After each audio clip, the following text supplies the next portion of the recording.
again, government class. This is Mr. Chuck with your week 2 lesson here in government.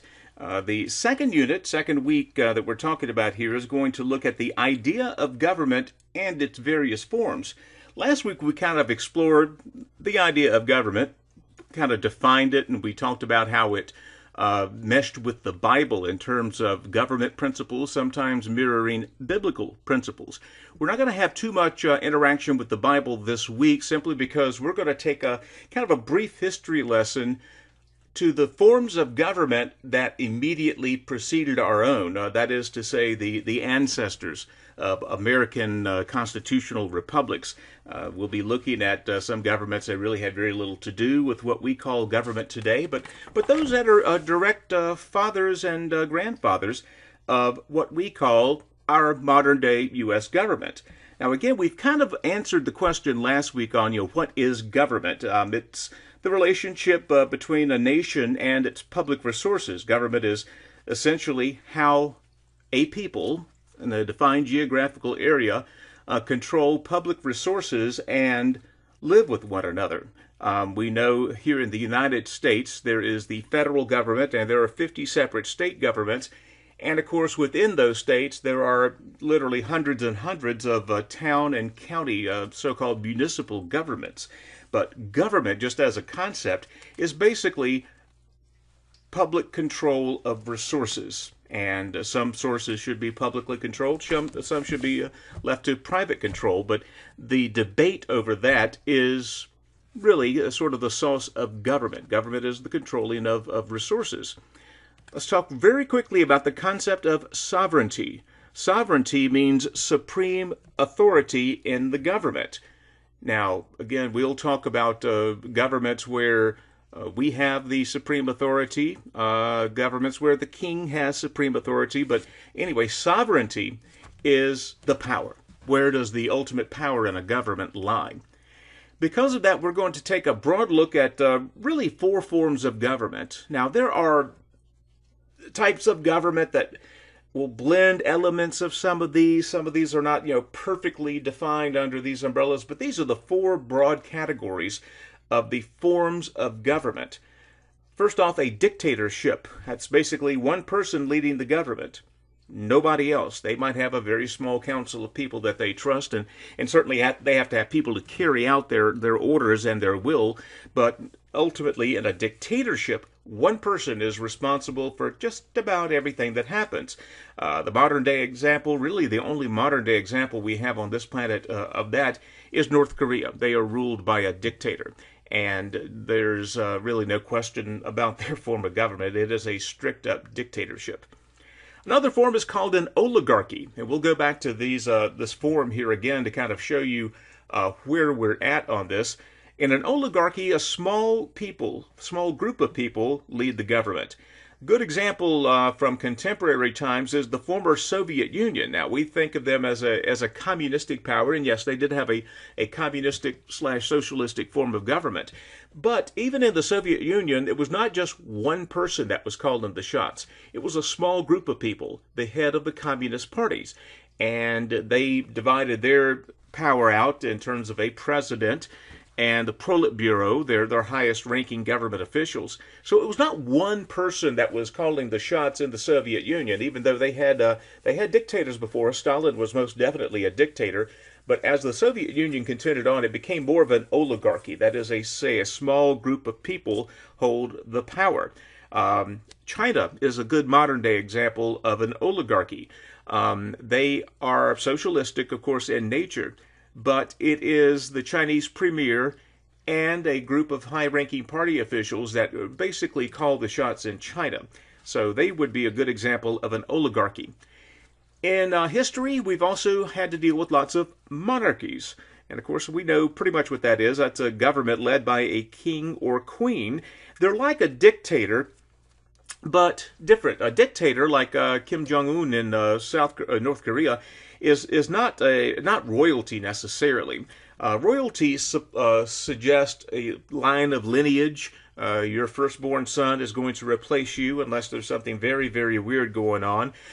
We also have types of monarchies. A constitutional monarchy is a government that has a monarch, but The law, Constitution, has sovereignty over the monarch. It's kind of what we have in the UK today, that they still have a queen, obviously, and they still recognize their monarchy, but the monarchy has no real power. The power in the UK is in the hands of Parliament and the House of Commons and House of Lords. The kings are still there as a figurehead. We see that at a lot of nations that have sort of what they call the ceremonial monarchy. They still have the lines passed down from ages on past, but the monarchy is more for show than anything else. Constitutional monarchies like the United Kingdom are, democratic in nature.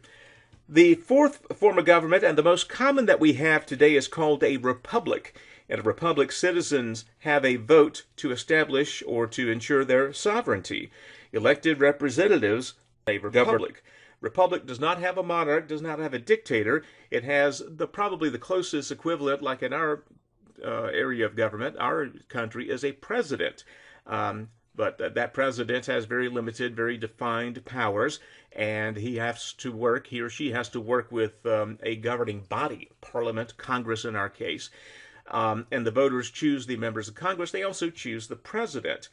Now, in a strict classical definition, a democracy is a government for all the people. Everybody takes part in passing laws and performing all the other aspects of government. Very, very few true democracies have existed throughout history. We will talk about one of them in a few minutes. But again, democracy is the direct vote of people on everything.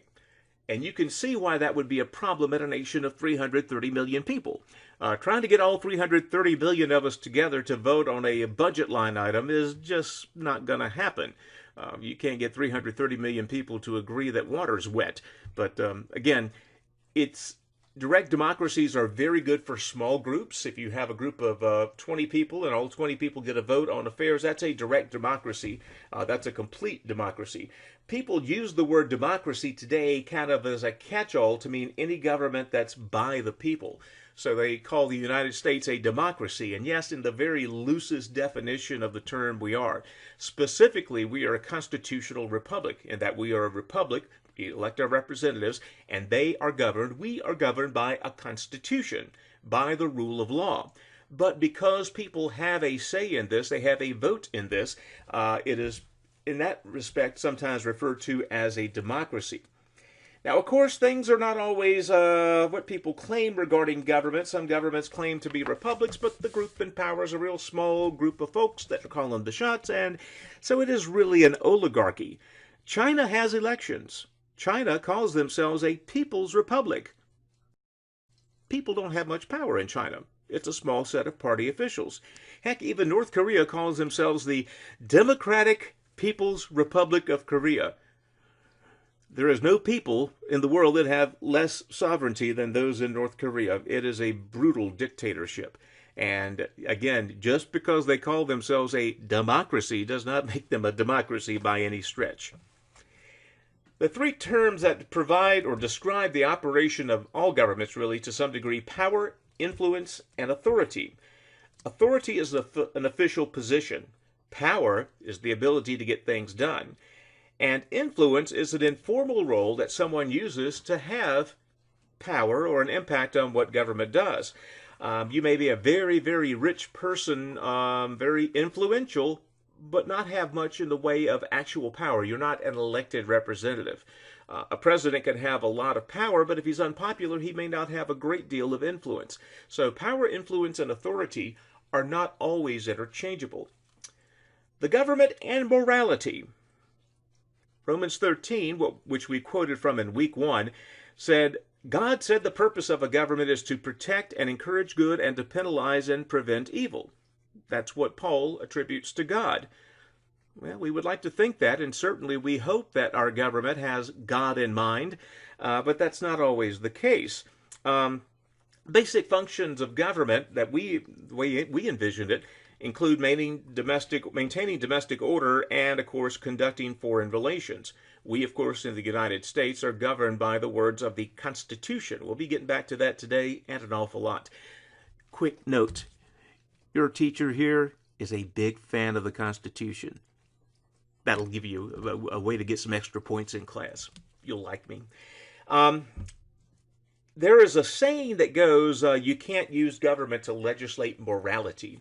That it, on one hand, it violates that separation of church and state that we are so fond of, and number two, it just won't really work because what's moral for person A may not be moral for person B. This is the argument used by a lot of people in the abortion debate. They see abortion as a moral issue, and they say the government cannot legislate morality properly, so it should not even try.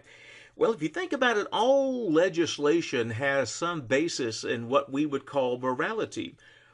Why would we say that it's illegal to kill unless we did not have a moral objection to killing? Why would we make stealing illegal if we did not have some moral objection to stealing?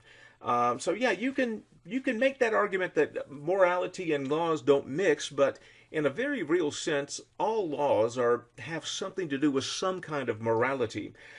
Governments essentially declare what people are free to do, what they may not do without penalty. This gives order of some sort to a society. Government encourages or discourages certain actions. For instance, a government can influence business activity through a monetary policy. Governments pass laws that help certain interests or groups like business, environment, workers. So you can see the potential influence that government can have really across an entire nation state. Let's get very quickly to the topic of state religion. Some countries still have a state religion where it's hard to tell where the government begins and religion ends. You'll remember last week we talked about the Sanhedrin, the Jewish elder council of the synagogue, which also carried out the duties of government. That is when the religion becomes a state religion, when it's really inseparable for the government. State religion also means that the religion, maybe not like the Sanhedrin actively carrying out the duties of government, but they have a strong, strong influence on government. Government doesn't react without the religion, predominant religion, saying it's okay, and so forth. In some Islamic countries, this is the case today. The purpose of establishing a state religion, of course, is to promote that religion. The practical result, though, has usually been that the religion is no longer meaningful to people. It's just a part of life. It's just like the air you breathe. It's all the way around. And certainly we as Christians have to be very, very careful that we don't set up Christianity as a state religion. Christianity needs to be spread out organically with us, we, the church. That's what we're obligated to use to reach out to people, not the government. And if people are trained up in government to worship a particular religion, it's going to be a meaningless religion. You're not going to attach a great deal of faith about Jesus if Congress demands you read about Jesus. So again, that's a very, very tricky subject that, state and religion is no good. The concept of limited government is a relatively new phenomenon. The U.S., of course, has our tradition based on the idea of limited government. That means that national and state governments can only do a limited, specified amount of things. I'm going to put up a graphic here, the 10th Amendment to the U.S. Constitution. I want you to read this. This right here is the most ignored part of this wonderful document. According to the 10th Amendment, the powers that the Constitution does not specifically assign to the national government remain in the hands of states or the people. Well, we have really, really dropped the ball on this in the last century. We have made changes to the fabric of the United States government where the federal government steps in even when it's an issue that they are not specifically authorized to do. You can name any of them. Healthcare. There is nowhere in the Constitution that says the federal government has a rule to govern healthcare. Now, you can expand the preamble of the Constitution and say, well, doesn't that fall under the pursuit of happiness or common defense or life and liberty? It's certainly life. Well, if you use it to define that, then there's nothing the government can't do. The Constitution is a limiting document. As a limiting document, it specifies what the federal government can and cannot do. But of course, it don't mean a darn thing if we the people are not enforcing things like the 10th Amendment. That wonderful, wonderful amendment that is supposed to restrict the power of the federal government. That wonderful, wonderful amendment that far too many people are ignoring today. The 10th Amendment is supposed to be one of the cornerstones of constitutional restraints, and we are ignoring it. Mostly because the federal government is the one that's usurping this authority, and sometimes no one really cares. They say, okay, yeah, may as well, somebody's going to do it, may as well have the federal government do it. No, the Constitution says specifically otherwise. Unfortunately, we're not enforcing it properly. Concept of a limited federal government is quickly becoming a thing of the past. It is up to us, those who believe in this constitutionally limited form of government, to make sure that from now to the end of time that our government abides by the Constitution. So I'm going to pass along a series of questions just to let germinate in your mind before we go to some of the other chapters here. What should happen when state governments do not protect the rights of citizens that the Constitution guarantees? How do we balance the public need for preserving natural areas with the public need to produce energy? What's the proper amount of government regulation of business in a free economy?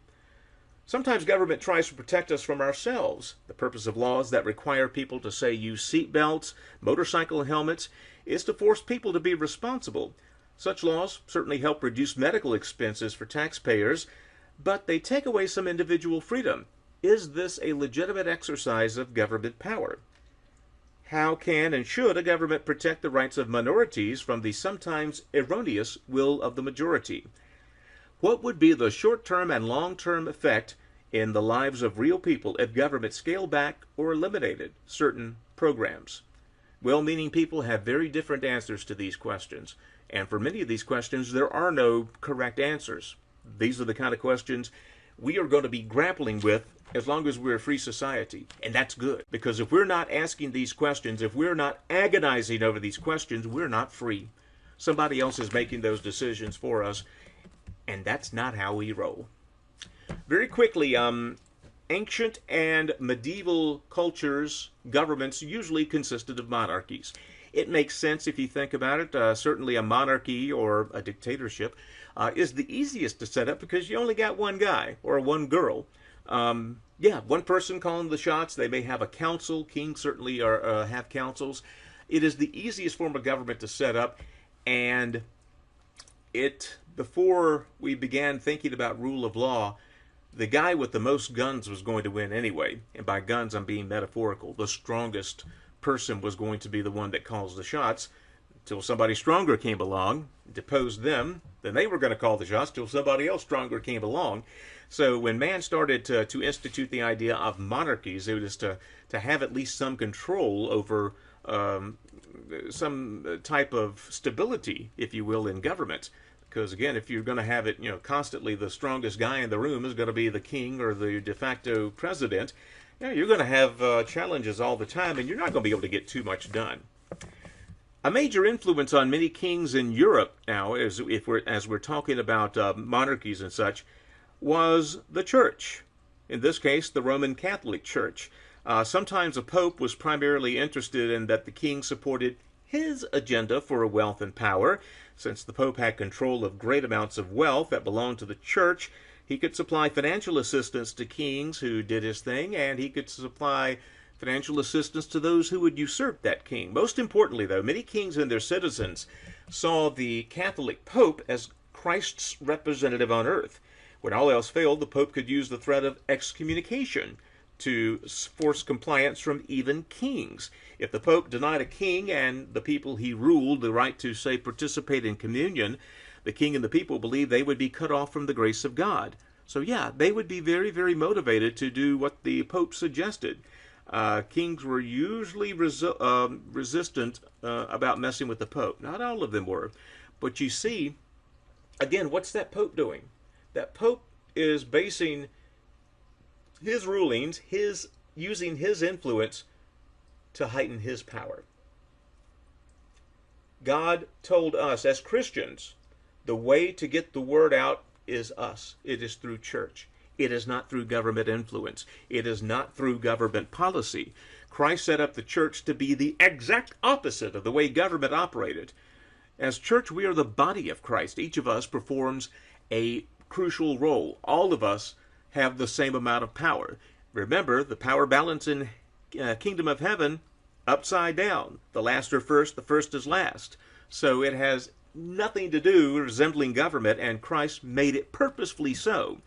The idea of us today of mixing religion and government to most people is absolutely abhorrent. We see that the government of an unelected monarch could be subject to a great deal of uncertainty and political pressure.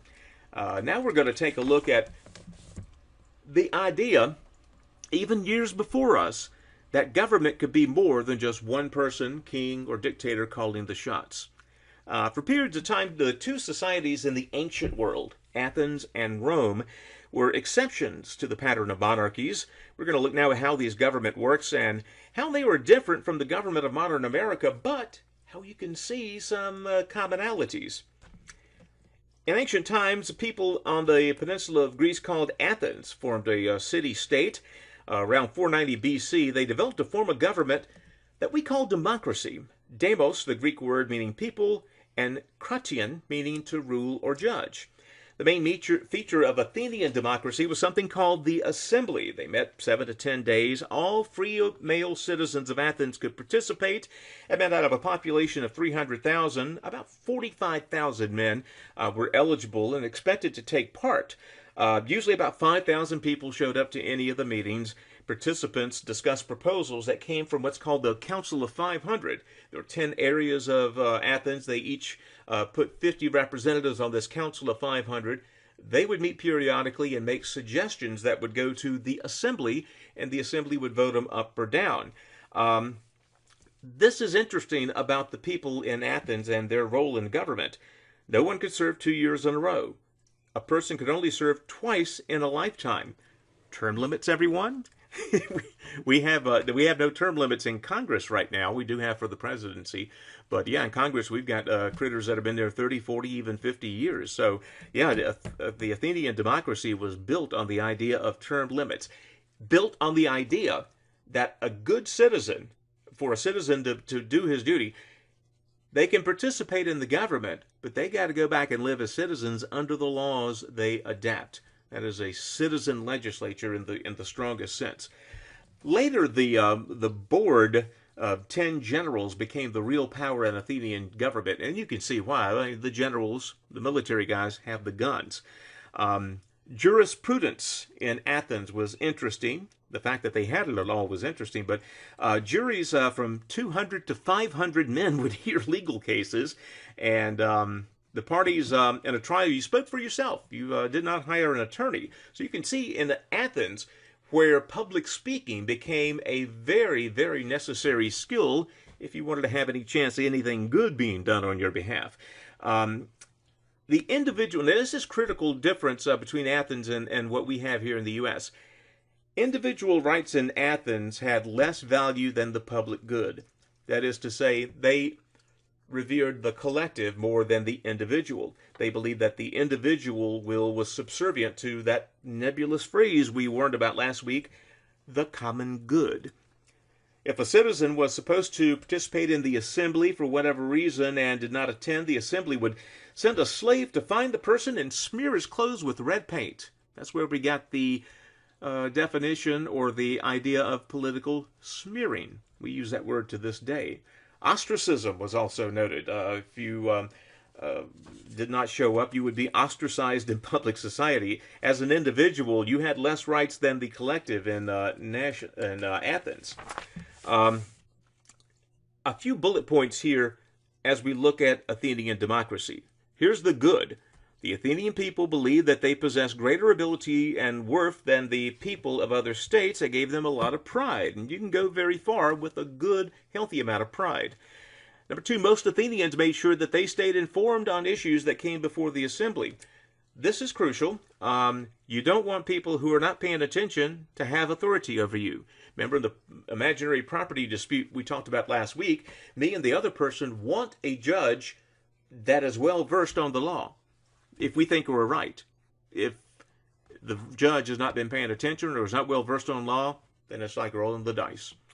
The same practice of selection by lot, and again, these people were randomly selected for duty in the assembly, kept people from holding power a long amount of time. That's the term limits. Also, the Athenian ideal, and this is important, underline this, this might appear on a quiz at some point. The Athenian ideal, called the golden mean, M-E-A-N, encouraged democracy. The golden mean was the belief that what people should pursue was not what defined personal interest, but what brought about the greatest common good. People were encouraged to not do something just for yourself, but to do something that would serve others.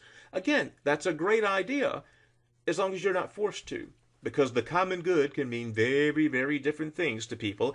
And if you claim the power to force someone to do what you think is good, that's bad. That'll make more sense later. What we call democracy today often involves various special interest groups, certainly vying for attention now. So, yeah, in this sense, that idea that we're working for common good, again, it sounds great, and when it's actually doing that, it's a great thing. Now, here's some reasons why the Athenians ultimately failed. Of course, women and slaves, who made up most of the population, had no chance to participate.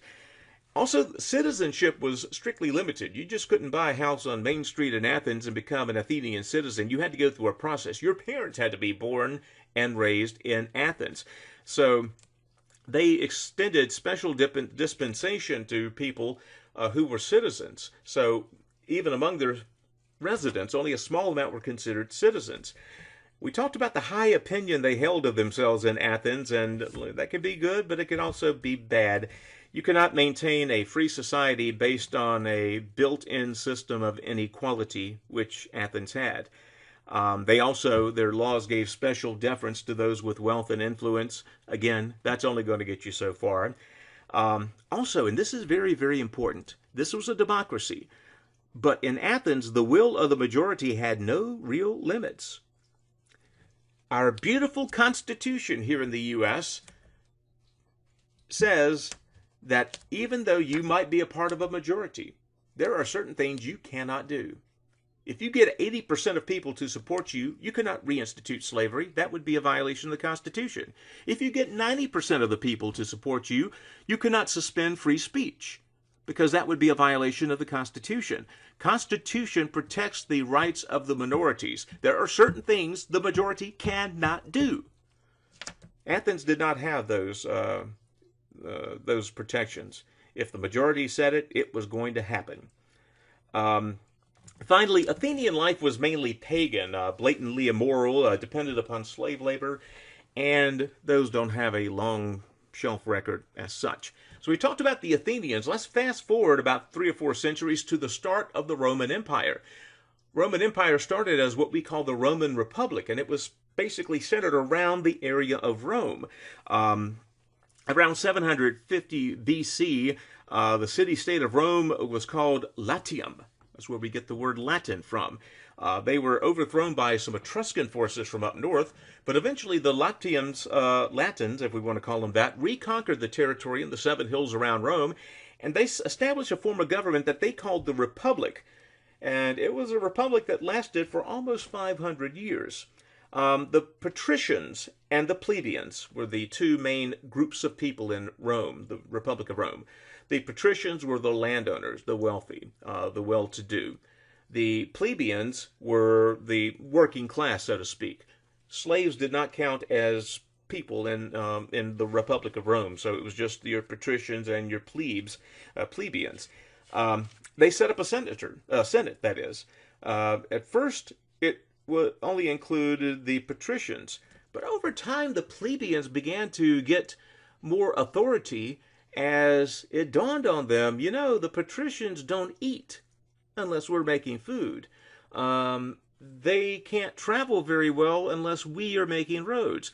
Plebeians over time began to notice that, they may have the money, but we can force them to do other things. So within the form of that republic, the plebeians, the middle class, the regular Joes and Janes, began to get a little more power. That is one of the perks of a republic government. If you have a dictatorship, it doesn't matter if you are a farmer and can withhold food. No, the dictator can go get your food. He can do anything he wants to you. But in a republic, the people who possess that kind of power, the power to grow food, the power to build things, you can eventually get the government to recognize that. That wouldn't happen in a dictatorship, but in a representative democracy like Rome set up, it did happen. The plebeian assembly eventually took over and had more power, really, than the other assembly, the one made up of nobles. Now, the Roman Republic ended and the Roman Empire began when there were some senators and wealthy families that overthrew a couple of their Senate leaders. And to protect themselves, the Senate began appointing military commanders, and most notably Julius Caesar, to become the first emperor of Rome. And of course, Rome, the Roman Empire that we are familiar with, the one that ruled Israel in Jesus' time, was a true empire. It was governed by emperors. They still had a Senate, but the emperor had the ultimate power in the government. The Roman Senate at that point existed to protect the interest of the wealthy and made sure that only the rich folk control government. Again, with an emperor, you can do that. That's why we don't have emperors anymore. Now, studying these forms of government helps us to know what our government today can and should be. No government can guarantee peace and prosperity all the time. These governments, Athens and the Roman Republic, remind us that representative government can indeed accomplish good. And as we continued on in this little dance that we call government, people began to more and more realize it. The immediate predecessor to the U.S. government, of course, is the UK, England specifically. We're going to take a quick look at our British roots here because, again, that served as the direct antecedent of the U.S. government. Very quick history lesson here. The Celtics were occupying most of what we call the British Isles now. At the time of Jesus, Romans declared the island as part of the Roman Empire at that point, and centuries later, when they withdrew, the Anglo-Saxon invaders, like 5th century A.D., pushed the Celts out into Wales, into Ireland, Scotland now, and even from the north, the Vikings came in and influenced a lot of in Scotland, a lot of land there. Now, a lot of the Norwegian invasions became the Normans, who settled in Norman France. You've heard of Normandy Beach in Norman France? Well, that's where that came from. They were from Scandinavian stock. Eventually, the Normans looked across the British Channel and saw this great island for the taking. In 1066, William the Conqueror led the Norman conquest of England. And the Anglo-Saxons were, again, much like the Celts century before, were scattered. The first Norman king was King Henry I, set up in 1135. After that, you had, I'm not going to go through all the kings of England after that, but basically you had the beginnings of an English monarchy. Not even a century after that, though, we saw some of the cracks in the monarchy. Remember last week, 1215, we talked about the Magna Carta being signed. That was because King John was arrogant and incompetent. And the barons, the rich landowners, saw themselves with some leverage. And they forced John to sign this document that recognized they had rights too. Not just you as the king, we have rights too. And they have to be protected. A little while later, 1265, the provisions of Oxford said the same thing.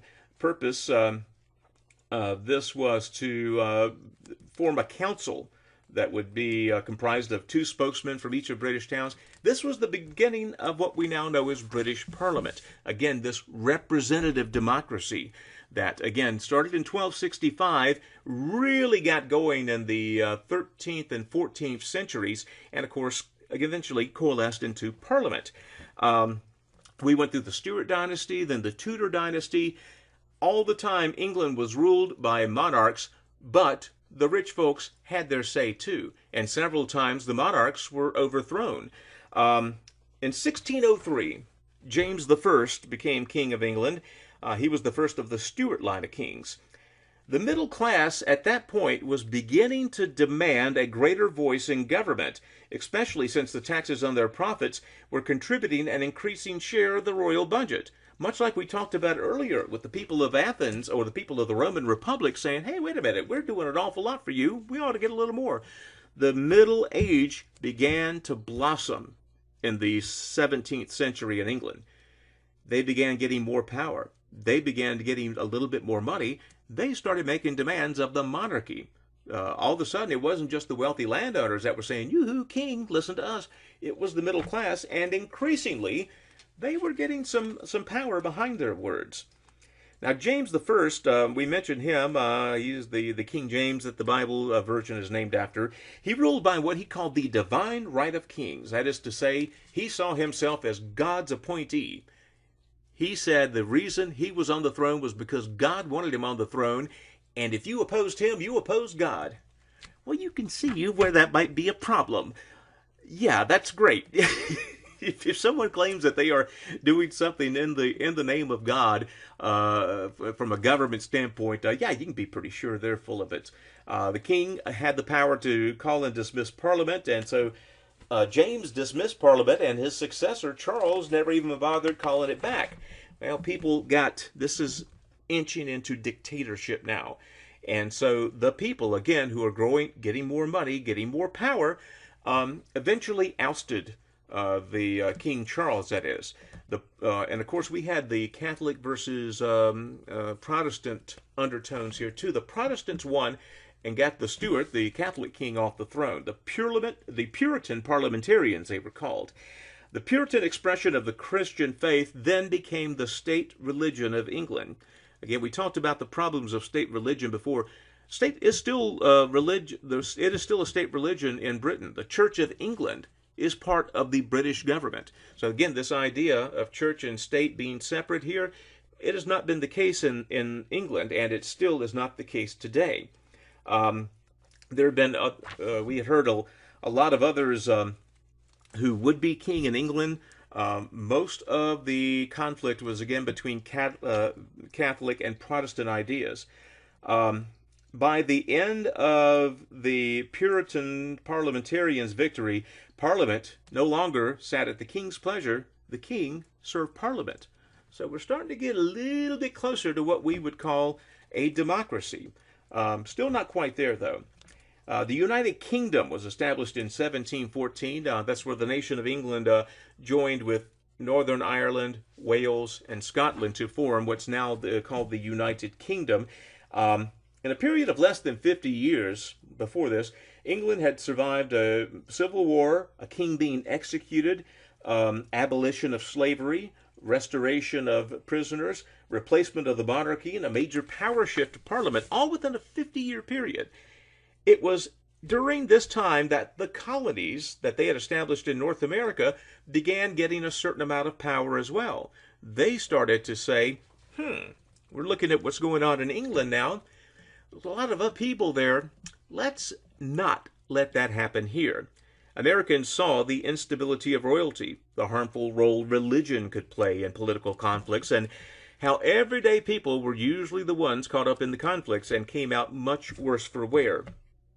Our last section is going to be looking at how we formed this American government and how it coincided with what we call the Age of Enlightenment. Age of Enlightenment, early 18th century, more or less, late 17th century. And of course, at this point, the American nation was becoming a nation, still under British rule. But if the Americans had started feeling their oats a century earlier, before this type of philosophy really took root, we might look a lot different today. But because it happened at the same time Enlightenment philosophy was being adopted, that had a direct bearing on the type of government they established and the type of government we still have today. The movement helped to mold the thinking of the men who shaped our American system, our founders. The Enlightenment was a movement that exalted human reason as the best way of understanding life in the world. It's generally thought to have begun when Isaac Newton published his mathematical principles in 1687 and ended about the time of the French Revolution in 1789. Of course, in the Middle Ages, most intellectuals, church leaders, political leaders had accepted long-held ideas as true. The earth was the center of the universe, they believed. In terms of scientific understanding, Aristotle was the final truth. In Richmond, most people in Europe and England accepted the Pope as the earthly head of the church, and they saw monarchs as the proper ruler of nations. But some thinkers, however, began to question all this. Copernicus and Galileo put forth the revolutionary idea that the earth revolved around the sun, and not vice versa. Scientific investigation began raising questions about Aristotle's ideas about the nature. Martin Luther challenged the authority and practices of the Pope. It was not in keeping with reason, they said also, that one man and his descendants should automatically be the best people to rule a country, especially when they had plenty of evidence that that didn't always work out very well. Like most schools of philosophy, the Enlightenment had its good and bad points. Good is not to accept blindly what people have generally accepted to be the truth. We know traditions are not always right. But it sometimes caused people to push God out of the picture altogether. The Enlightenment began being embraced by irreligious or religious skeptics, saying that, well, if we believe that, then we can't believe as reasonable people that there's this God that governs all earthly activity. Human reason is good, but it's not ultimate. And we as Christians, of course, know that God is the ultimate authority in all this. I don't think it is a conflict of interest to adopt the Enlightenment philosophy while still believing in the sovereignty of God. Again, because we're talking about two, I think, different things. We're talking about the here and now, here on earth, and the kingdom of God, which do not interact. Here's a guy, you need to know his name. His name is John Locke, L-O-C-K-E. He wrote the Two Treatises of Government in 1690, so one of the early parts of the Enlightenment movement. He went back to the very foundations of human society. He said man in his natural sovereign state is good. That is to say, if you put someone on a deserted island all by themselves with no interaction with anyone or anything else, that person is still innately good. That goes up against philosophy that saw man as a savage beast that needed government to come in and tame him and keep him behaving. Locke also established what we to this day call the social contract to preserve our God-given rights. Listen here, God-given rights, freedoms, and possessions. What he called life, liberty, and possessions. Is that beginning to sound familiar? Life, liberty, pursuit of happiness, maybe? Yeah. This association is necessary and logical because there are people who emerge from time to time, of course, who threaten these rights and threaten these freedoms, who threaten the very idea that we can hold possessions. When people live and associate in this pursuit of individual happiness, it leads to the common good. I'm going to repeat that, and you are going to remember this. Much like that private property from last week, this is the money quote from this week. When people live and associate in this pursuit of individual happiness, it leads to the common good. That is at odds with what a lot of people think. They say you cannot think of yourself and do for yourself and do for others. No, no, no. In the course of attaining individual happiness, if we're doing it the right way, it will also serve the common good. That is the crux of Locke's philosophy. When a government threatens those rights and goals, Locke wrote, it is reasonable and necessary for people to change their government. Parliament had done it several times in the UK. If the government becomes, what's that phrase, destructive to those ends, is what it says in the Declaration of Independence. Again, John Locke had a heavy, heavy influence on the American Revolution. Locke believed that liberty and rights were gifts from God and not from the king. We hold these truths to be self-evident, that all men are created equal, that we are endowed by our Creator with certain unalienable rights. Where do we get that from? That's direct descendant of John Locke. The state only functions with the consent and approval of the people. The people do not function under the state's approval. The state doesn't exist to be served by us. The state exists to serve us. The power is from us, not from the state. Power flows up from us to the state, not down from the state to us. That is the crucial relationship between man and government that has to be upheld. When you start thinking that we exist to serve the government, then you will do just about anything, and you are letting the government have permission to do just about anything. Very quickly, the Baron de Montesquieu wrote The Spirit of Laws in 1748. He described the types of government that we've kind of talked about, monarchies, republics, and despots, which are founded on fear. Monarchies are founded on honor, republics are founded on virtue.